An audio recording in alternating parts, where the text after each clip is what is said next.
of restraining yourself from experiencing immediate gratification for the sake of long-term gratification. Okay, so you restrain yourself. So the area of the brain that does that, that helps you to do that, that is activated, is the same area that is activated when you put yourself into another person's shoe and you experience empathy and compassion, which is actually just the opposite of the mind that just considers its own happiness to be more important. The self-centeredness is when the other person's happiness just suddenly becomes just as important. You know, like when you talk to another person and they tell you their problem, and it's like the divide between you and them, it's kind of gone. Like a good friend. Think of a good friend, you know, in this conversation, and you feel for them. Everything they say, oh yeah, that makes sense. And it's almost like you experience it. That is the part of the brain that is highlighted, the same part of the brain that is activated when we train ourselves in self-control, which is controlling this urge of the self-centered energy. I want to have happiness right now. Long term, I don't care. I'm right here, right now. This is a future person. This is a future me. Okay? It almost becomes like a different person. So that's what our mind does. The self-centered attitude gives us a sense the only thing there is this I right now. And you are distant. Even your future I is distant. It's a future self. It's got nothing to do with me here right now. Your future I. And so I want happiness right now. I don't care about the future. So it's really narrow. It's really narrow, actually. And is it realistic? No, it's not. It's not realistic at all. Because of course, in terms of my future I mean, unless I die, well, I'm going to be there tomorrow and I'm going to experience the consequences of my actions right now. So this is not considering other sentient, other living beings, other humans, just considering my future human. So my self-centeredness doesn't even allow myself, the stronger it is, the less it allows myself to think of myself in the future. And that is very obvious that this is the same continuum. I mean, it's not like I become someone totally different tomorrow. I can totally see that there's a connection between me now and my future self. But that is not just true for me now and for myself in the future, it's also true for other people. And this is where logical understanding, analysis of the situation helps us to actually naturally reduce the self-centered attitude. This is a tool that the Buddha himself uses. Actually, why did the Buddha describe this? Why did Buddhist masters, Buddhist psychologists use this tool? Because we're very good at using it already. We're used to it. All our responses come because we think about things all the time. There's this constant narrative. Oh, because like this, it's like this. I should do such and such because, right? We keep reasoning all the time. The only problem is, and I already mentioned that briefly, that our perception of how I exist, how other phenomena exist, is slightly skewed. We kind of exaggerate the I and how others exist, and therefore everything is slightly off. And slightly off means slightly exaggerated, which leads to exaggerated responses, self-centeredness and so forth. And so no surprise that we act that way, because if we get it wrong in terms of our reasoning, our perception of reality, the result will inevitably be the response of self-centeredness, egocentric behavior, self-loathing, arrogance, and so forth. Now, here, it helps us to understand that actually, myself and others, we're dependent on each other. We are very strongly dependent on each other.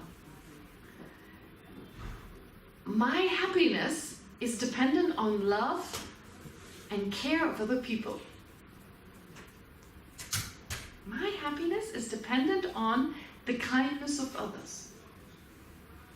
So, if that's the case, if I am well and happy because of the kindness of others, it kind of makes sense that I give out that same kindness. Doesn't it? So others are extremely important, and everything I do, others are so important. I mean, in the 21st century, we have a sense of like, I've achieved something. I am someone, right? We have a sense that I've accomplished something, which is true, it's totally realistic. So self-confidence is actually important, it's so important. I've done something, this is great. But you haven't done so yourself. Without the help of others, you could have never done so. So it's so many people who were involved in that process. I mean, just think, when we were born, we couldn't even turn from one side to the other. Right? When you lay on your back, you couldn't roll onto your belly. And when you're on your belly, you couldn't. That's how helpless we were. Couldn't feed ourselves, couldn't speak, couldn't do anything. And it was because of the kindness, especially of our mother, but also of other people who supported our mother, who fed our mother, who clothed our mother, who gave our mother a job, right? All these people were involved in us growing up in a healthy way. Right? Amazing. Everyone involved, so many people involved. All of Israel was involved in you being raised, right? Directly or indirectly. And not just Israel, it goes further.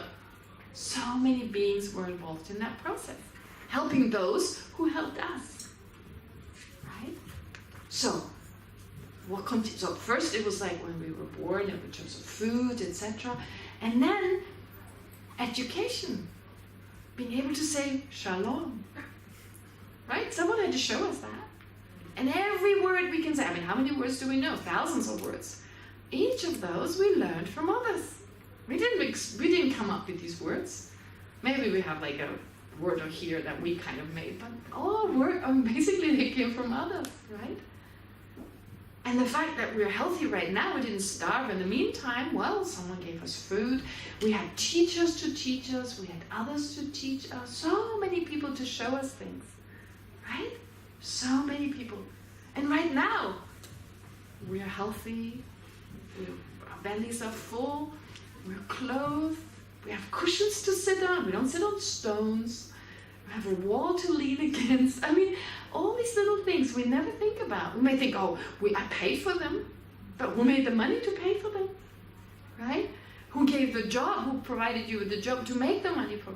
So basically, every happiness we enjoy, we could not enjoy if it wasn't for others. If you really think about it. We don't really think about it. But it's okay. So far we haven't been thinking, but we really think about it. Every moment of joy, that coffee that you so enjoy, or that cup of tea, or I can go on endlessly. Your favorite dress, your favorite trousers, your house, your car, even your children, right? Who provided them with who provided you with the food to keep yourself alive, to keep your child alive? I mean, mother milk, without you feeding yourself, you couldn't produce the milk to keep your child alive. Right? And I'm not just talking about humans, the insects, the other animals that are responsible for that. So actually, so important. Others are so important. So why would their happiness not be equally important as my happiness? Right? It actually makes sense, doesn't it? We just don't spend enough time to think about it. And then it makes perfect sense that my happiness is just as important as everyone else's. It makes sense, and then it comes natural that I feel, yes, in the same way as I've now, until now, worked mainly for my own happiness, I should include others' happiness. And that's called compassion. The wish for others to be free from suffering, or the wish for others to be happy. One is compassion, one is love. Love is the wish for others to be happy, and compassion is the wish for others to be free from suffering. Right? And you know who benefits most from that? You yourself. It's the big secret. It seems that compassion and love actually benefit others more than ourselves, but they don't even know you feel that way, right? And they don't even know. But you yourself benefit the most. The more compassion you have, the more love you have, the more relaxed you are. It actually relaxes you. You feel calm, you feel quiet, you feel more satisfied, actually. And don't get me wrong, here compassion is again misunderstood. Here compassion is again misunderstood. Compassion means courage. Compassion means strength, inner strength. It doesn't mean, oh, people are suffering. Oh, so depressing. No. That's not compassion. That's just being depressed. That's not compassion. Compassion is the wish others should be happy. I want others to be happy. It's not okay. They shouldn't suffer. No one deserves to suffer. I have a personal responsibility to do something about it. The first step is to wish for it. Right? So previously it was like my happiness, that seemed more important. Now everyone's happiness is most important. Everyone's. And you see, when I say everyone, I'm actually included in that. So I'm not neglecting myself. Sometimes, in Buddhism, you have this explanation of putting others before self. Why? Just because to get the balance right. So far, I've been like, I. So, like on a balance beam, when you're too far in this direction, what do? Kind of take yourself a little bit stronger in the other direction, which would be put others before self. Just to get like a little bit like, get that skewed kind of like, get it a little bit like, to be able to find the middle. Because in the end, it doesn't make sense others are more important than me. That doesn't make sense, right? Because if that's true for everyone, then everyone else is more important than this person, well, then we're all equally important. In the end, logically, we're all equally important. But it's because of our habit towards putting ourselves first. If we think initially, oh, everyone is equal, it'll come back, but I'm a little bit more equal.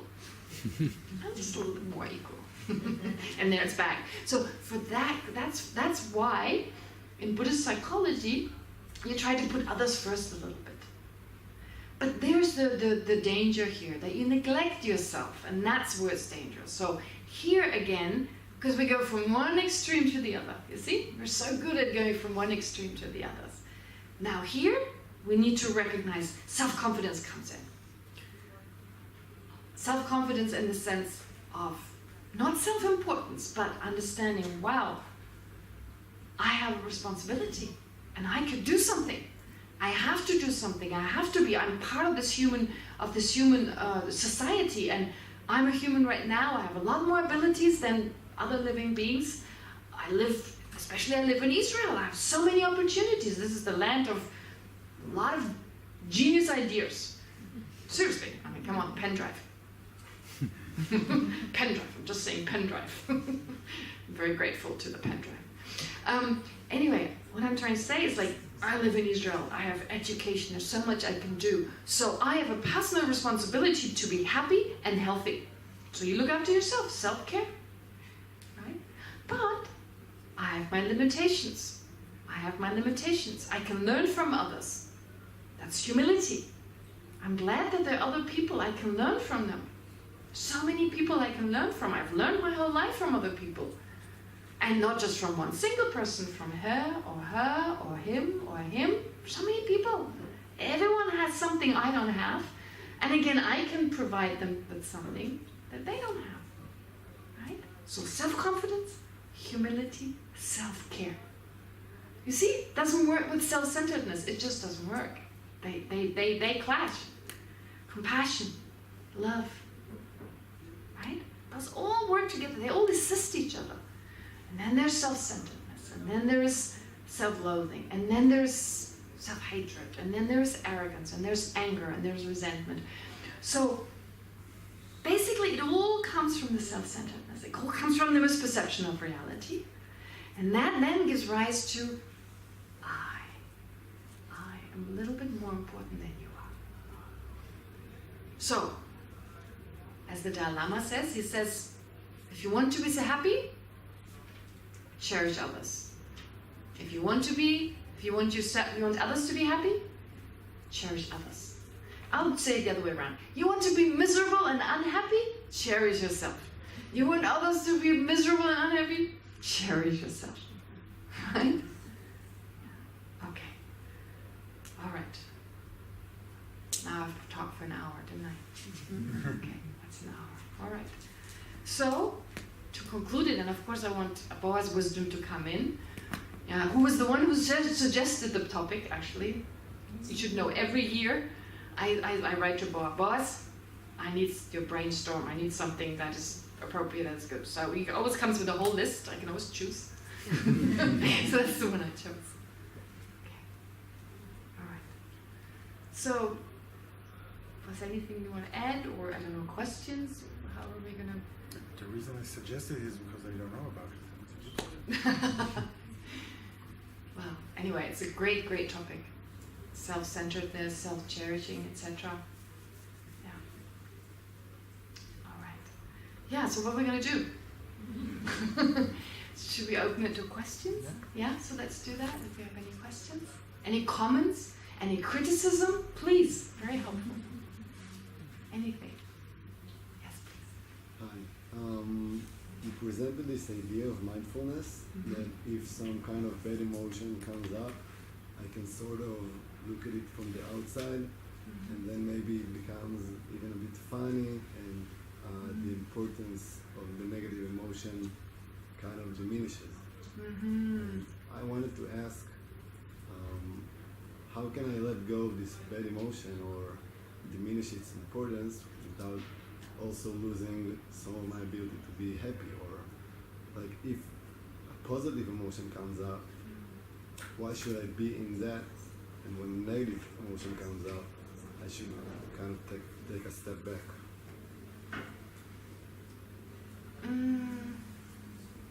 Maybe I say something, because that was kind of okay, and then I want for Boaz to come in there.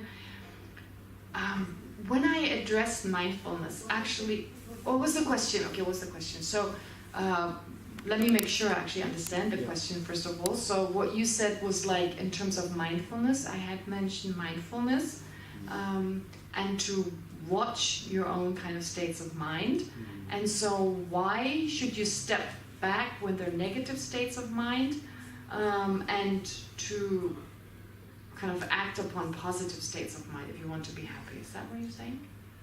Yeah. Yeah? I mean, why is it that when it's bad, I sort of decide that maybe it's not as real, or I should look at it as something even kind of funny, or like diminish its importance, but when it's positive, I'm like, okay, this is good, I'll be in. Oh, okay, it's not as simple as that. I mean, like, I had to just kind of, I didn't have that much time to, so many other things to say. So, no, it's not as simple as that.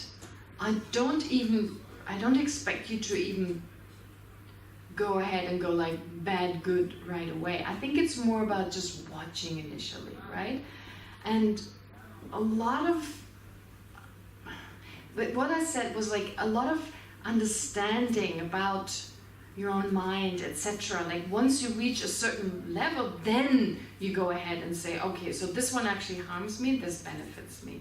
I think the first step would just be to watch without kind of judging, as in like, oh, this is great, this is bad, and I mean, then right away you try to get rid of one, and maybe actually you're recognizing something that is positive in the wrong way and ignore it, although it's really important. I think the initial step would be to watch it.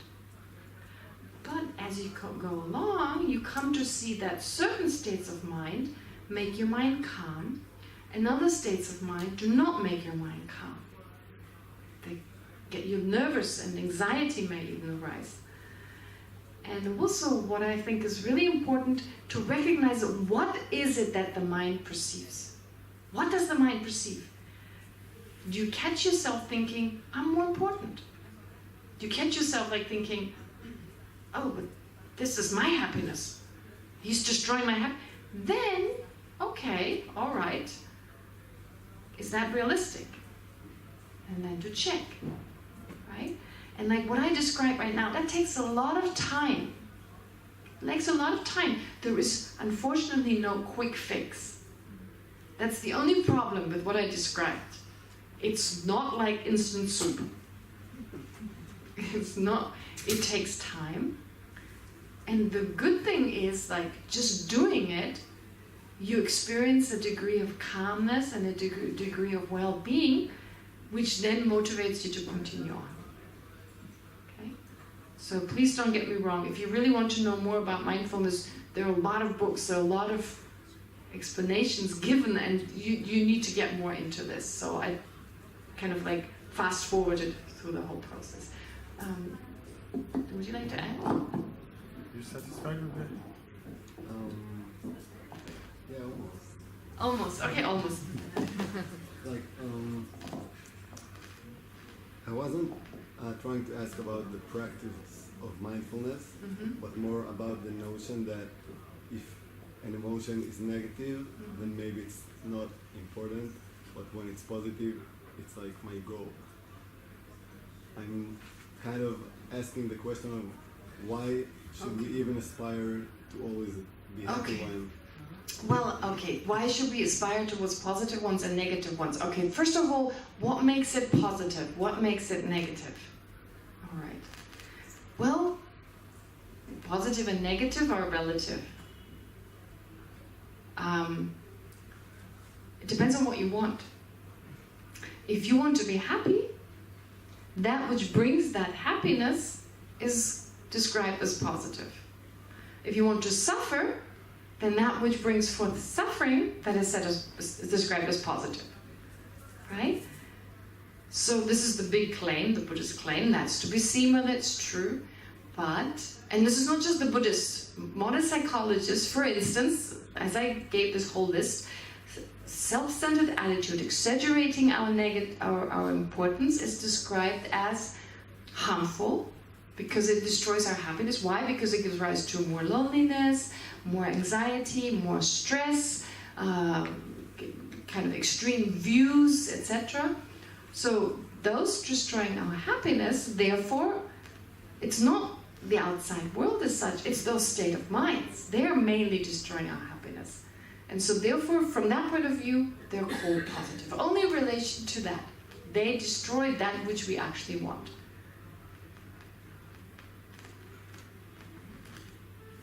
No, I'm just... Yeah, please.